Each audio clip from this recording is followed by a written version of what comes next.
Oke, Dian Pratiwi, ya kita lanjutkan ya bimbingan kemarin eh, terhenti di bagian apa namanya nih bagian theoretical framework ya.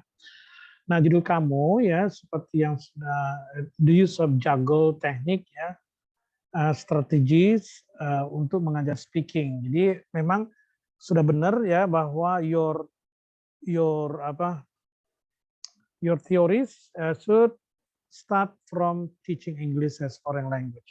Tapi ya jelas ini pembahasannya terlalu singkat ya. Yang namanya kita bicara masalah speaking, ya masalah mengajar maksudnya teaching English, tentulah banyak pembahasannya. Apa itu teaching? Apa itu teaching English? Bagaimana khususnya teaching speaking? Nah, kemudian kamu harusnya berbicara juga tentang approach, tentang metodologi, teaching method, maksudnya teaching teknik. Karena itu semuanya harus kamu kuasai. Jangan pula nanti ditanya apa itu approach atau itu method, kamu tidak mengerti. Kalau di sini misalkan judul kamu itu adalah juggle strategy, berarti kan teaching strategy.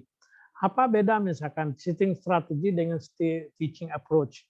Apa beda misalkan antara teaching teknik dengan teaching strategies? Nah, oleh karena itu, pada section ini kamu harus membicarakan. So you have to talk, you have to write, explain about the strategies, ya, teaching strategies, teaching technique, and teaching approach.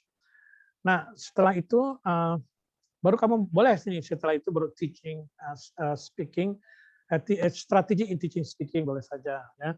Nah, tapi kamu harus jelaskan dulu strategi dulu yang dijelaskan. Nah, itu kan teaching strategy speaking. Ini gimana maksudnya the nature of speaking? Ini nggak perlulah dibahas the nature of speaking ya.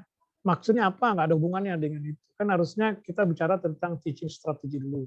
Teaching speaking. Nah, kalau kamu mau membahas dan harus sih membahas tentang speaking, maka dibahaslah speaking itu. Jangan tidak perlulah speaking itu didefinisikan apa sih gitu kan, tidak perlu. Kita bahas saja bahwa belajar speaking seperti apa, skillnya apa saja yang harus dipelajari gitu kan.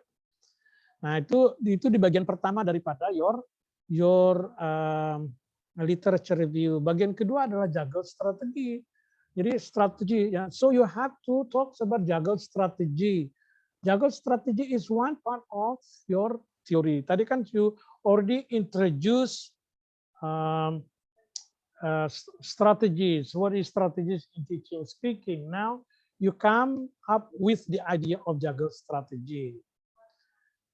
Nah ini kamu bahas juggle seperti apa. Nah ini belum begitu jelas ya. Juggle strategi terutama misalkan bagaimana cara menggunakan atau mengajar dengan menggunakan juggle strategi. So you have to explain here. Nah, the last one that you need to talk about is the research already conducted by others. Orang-orang yang telah melakukan penelitian dengan judul juggle strategi. Jadi harus bisa. Maksud harus dibahas di sini beberapa penelitian. Selanjutnya ada frame of concept, itu bagaimana Anda mengajar dengan juggle strategi. Riset desainnya adalah pre-eksperimental. Ini bukan Louis Cohen ya, Cohen, Manion, Madison ya. Ini ada 3 penulis itu ya, bukan Cohen saja. Ini oke. Ini kok John W. C. itu apa? Ini salah nih ya, bukan, makanya jangan copy paste gitulah. Kamu baca langsung dapat bukunya sendiri. Population, study population sebenarnya. Yang diperlukan itu adalah jumlah total siswanya di Sungai Raya. Di Sungai Raya SMP 1 itu total siswa grade 7 itu berapa orang? Itu harus ada di sini. Sampelnya berapa orang? Nah, gitu. Ya harus kita perlu the number. How many student become the participant of your research. Oke. Kemudian technique of data collection. Tekniknya itu pasti measurement, yes. Karena kamu menggunakan experimental study. Tools of instrument, ya itu betul. Ya, itu toolsnya adalah tes. Tes apa? Harusnya speaking test. Nah, speaking testnya itu seperti apa? Ini tidak dijelaskan. Speaking testnya seperti apa? Apakah anak disuruh pidato? Apakah disuruh conversation? conversation seperti apa dan lain sebagainya itu harus dijelaskan di sini. So speaking test here, you must explain as much as possible. Observation. Nah, observation is okay. Data collection. Kok data collection lagi? Ini harusnya data analisis ya, bukan data collection. Data analisis. Data collection. Data analisis. Ini harusnya banyak rumusnya karena kamu menggunakan experimental study. Itu banyak rumus-rumus ini nih. Jangan kamu cuma sebut t-test.